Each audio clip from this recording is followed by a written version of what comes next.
All right, so you wanted to take a deep dive into all these Vivo V21 reviews. Yeah, let's do it. Cool. We've got one here specifically from RechargeMyTopup.com. Looks pretty thorough. Sounds good. Should be interesting. So the V21, it came out in April 2021, right? Yep, April 2021. And from what I've seen, it's kind of going for that sweet spot, you know? Mm-hmm. Not a top-of-the-line flagship phone, but not a budget phone either. Right, kind of aiming for that middle ground. Exactly. Trying to pack in as many features as they can for a reasonable price. Yeah, and one of the things that really stands out right away is the display. Oh, yeah. What is it, a 6.44-inch AMOLED? 6.44-inch AMOLED, and get this 90 hertz refresh rate. Okay, see, now that's something I've seen a lot, but I don't really know what it means for, like, everyday use. So refresh rate, basically it's how many times per second the screen updates the image. Okay. Most phones are 60 hertz, which means 60 times a second. Got it. But with 90 hertz, it's obviously faster, 90 times a second. And that makes everything feel super smooth. Huh, so it's not just about, like, how sharp the image is, but how smoothly everything moves. Exactly. Scrolling animations, gaming, everything just feels more fluid and responsive. Interesting. So it's more about the feel than just the specs on paper. You got it. Okay, cool. What else are we working with here? Well, under the hood, you've got the MediaTek Dimensity 800U processor. MediaTek? I don't know that one as well as, like, the Snapdragon processors. It's a mid-range chip, but it's actually pretty powerful, benchmarks show. It's close to the Snapdragon 765G. Okay, so it can handle, you know, everyday stuff, social media, even some gaming. Oh, yeah, definitely.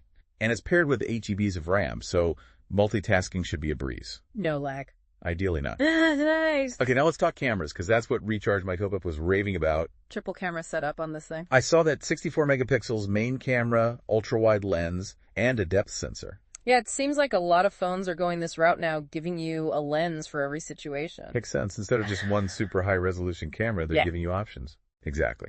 So you've got the main lens for those crisp, detailed shots, the ultra-wide for landscapes or big group photos. And then the depth sensor for that portrait mode blurry background effect. You know it? That's cool. Now the selfie camera, that's a whole other story. 44 megapixels. Yeah, that's a lot of megapixels for selfies. I don't know if anyone really needs that much detail. Right. But I guess it could be good for video calls, especially in low light. Yeah, that makes sense. When you need all the clarity you can get. Okay, so we've got a good display, decent performance, versatile camera setup. But what about battery life? Ah, yes, the eternal question. Because if the battery's no good, then all those other features don't really matter. Totally. The V21 has a 4,500 milliamp battery, which is pretty decent for its size. Okay, and that's got to be enough to get through a full day, right? It should be for most people. Yeah. And it's got fast charging too, so you can top it up quickly if you need to. Oh, nice. That's essential these days. For sure. Nobody wants to be stuck waiting for their phone to charge for hours. Exactly. Okay, so beyond the main stuff, what other little features are worth mentioning? Well, for security, it's got a fingerprint sensor built into the side button. Totally. I like those. They're so much easier to use than the ones on the back. Totally. And it's really ergonomic, just falls right under your thumb.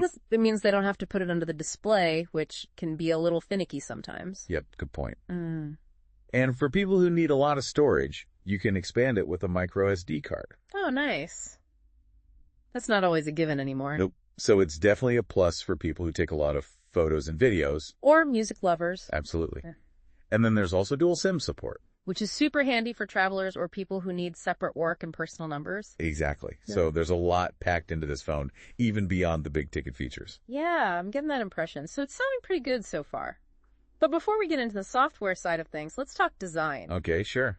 From what I've seen, it's going for a sleek and modern look. Keeping it simple? Yeah, pretty thin and lightweight.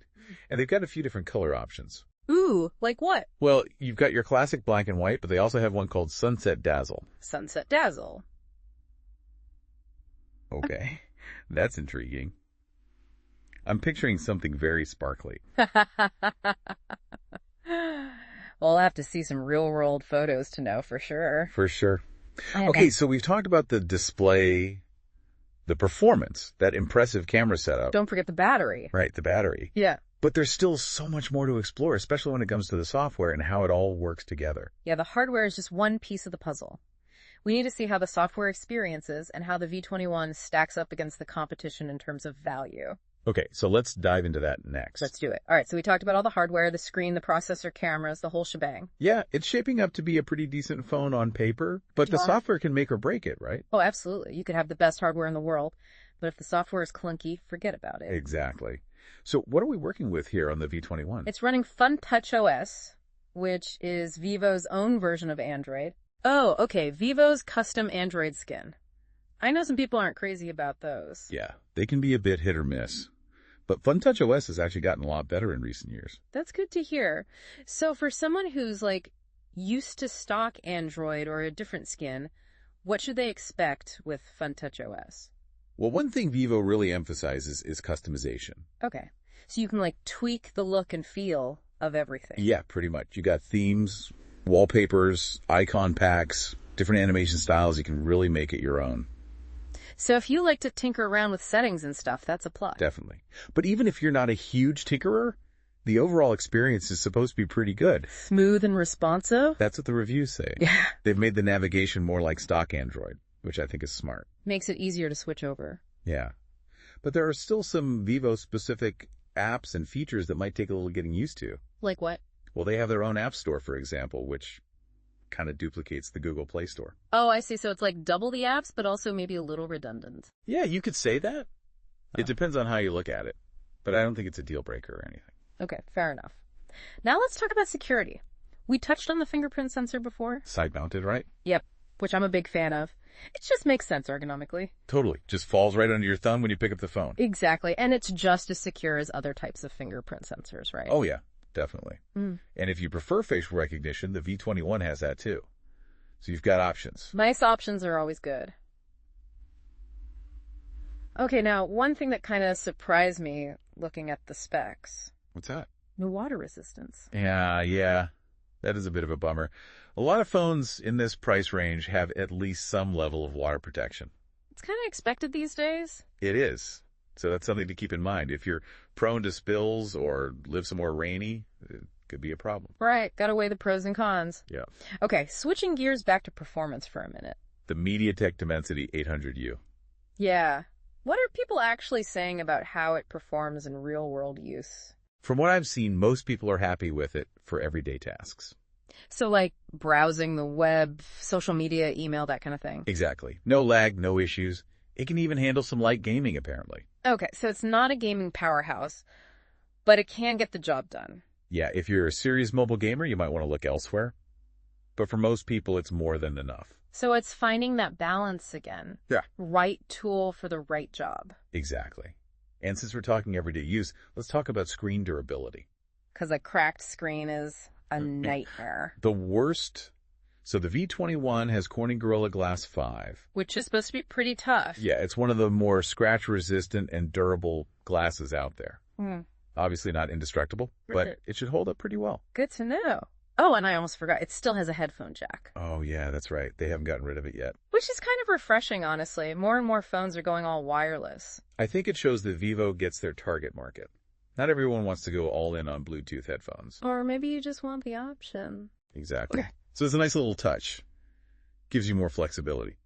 All right, so we've covered a lot of ground here. Software nitty-gritty details. What are your overall thoughts on the V21 so far? I think it's a solid contender in the mid-range category. It's not trying to be flashy or the most powerful, but it's well-rounded. It's about that balance, right? Yeah. Price, performance, features. Yep, finding that sweet spot.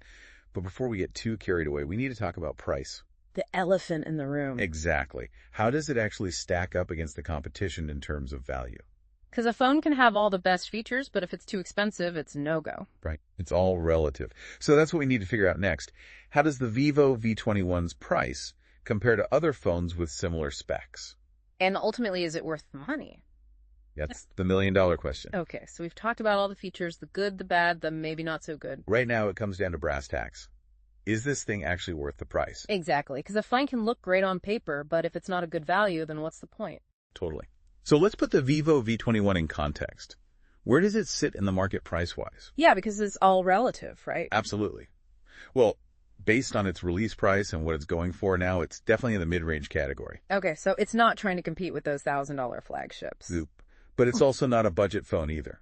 It's aiming for that sweet spot. That balance of features and affordability. Exactly. Which is a tough market to be in these days. There's a ton of competition. Yeah, you've got Xiaomi, Samsung, Oppo all vying for that same customer. Right. So to really figure out if the V21's a good value, we need to see what its rivals are offering at a similar price. Okay, so let's play that comparison game.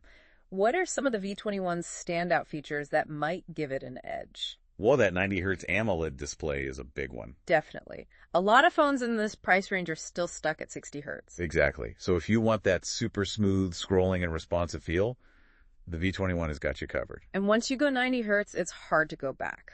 That's what I hear. And then there's that 44 megapixel selfie camera. Yeah, that's got to be a selling point for some people. It's a bit overkill for me personally, but if you love taking selfies or do a lot of video calls, that extra resolution could be tempting. Especially now that video calls are like a daily thing for a lot of us. For sure. Yeah. And let's not forget about fast charging. Oh yeah, that's essential these days. Nobody wants to wait around forever for their phone to juice up. Exactly. So the V21 definitely checks that box. Okay, so those are some potential wins for the V21. But every phone has its compromises, right? Of course. So where might the V21 fall short compared to its competition? Give it to me straight. Well, the lack of water resistance is a big one. Yeah, that is a bummer.